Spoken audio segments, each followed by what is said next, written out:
আজকে আমরা যাব হালিশহর রামপ্রসাদ কালীবাড়ি। হালিশহর সাধক রামপ্রসাদের কালী মন্দিরের জন্য বিখ্যাত। ধীরে ধীরে মন্দিরের স্থান আরো জনপ্রিয় হয়ে ওঠে এবং রামপ্রসাদের বিট নামে পরিচিত হতে শুরু করে। পটভূমি কবি রামপ্রসাদ সেন 1720 খ্রিস্টাব্দ থেকে 1795 খ্রিস্টাব্দে হালিশহর নিকটবর্তী কুমারহাট্টা গ্রামে জন্মগ্রহণ করেছিলেন। তিনি দেবী কালীর একজন মহান উপাসক ছিলেন এবং জ্ঞান লাভ করেছিলেন। তিনি তার দেবীর প্রশংসায় অসংখ্য কবিতা রচনা করেছিলেন। তার দুটি বিখ্যাত সংকলন হলো বিদ্যাসুন্দর এবং কালী কীর্তন। তার রচনাগুলো ইংরেজি, ফরাসি এবং জার্মান সহ অনেক বিদেশি ভাষায় অনুদিত হয়েছে। তিনি বাংলার একজন কিংবদন্তি পরিণত হয়েছিলেন। হালিশহরে যেখানে তিনি জ্ঞান লাভ করেছিলেন সেই স্থানটি এখনো রামপ্রসাদের বিট নামে পরিচিত। পরিবারের রামকৃষ্ণ রায় চৌধুরী তার পূর্বপুরুষ কামদেব ব্রহ্মচারীর মতো আত্মাধিক প্রভাব ও উত্তরাধিকারী সূত্রে পেয়েছিলেন এবং তিনিও দেবী কালীর উপাসনা ছিলেন। তিনি পঞ্চবটী তৈরি করেছিলেন এবং ধ্যানে নিজেকে নিযুক্ত করেছিলেন। তিনি তার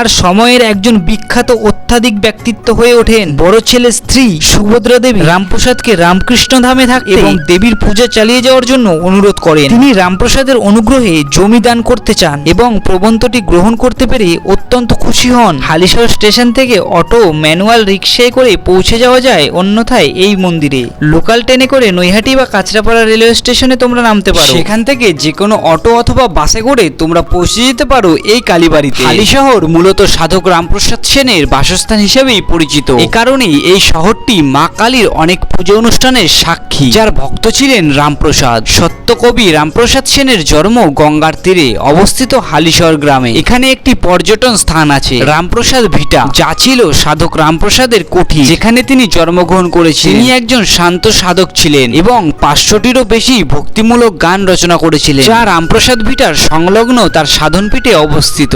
আজকের ভিডিও এইটুকুই রাখলাম, দেখা হচ্ছে তোমাদের সাথে নতুন কোনো ভিডিওতে। আজকের ভিডিওটা কেমন লাগলো এবং তোমরা এই মন্দিরে কে কে এসছো কমেন্ট করে জানিও। কিন্তু আমার এই মিনি ব্লগগুলো দেখতে তোমাদের কেমন লাগছে তোমরা কিন্তু কমেন্ট করে জানিও। আর আমার চ্যানেলটিকে সাবস্ক্রাইব করে পাশে থেকো। আর তোমার একটি লাইক আমাকে ভিডিও বানাতে অনেক মোটিভেট করে কিন্তু।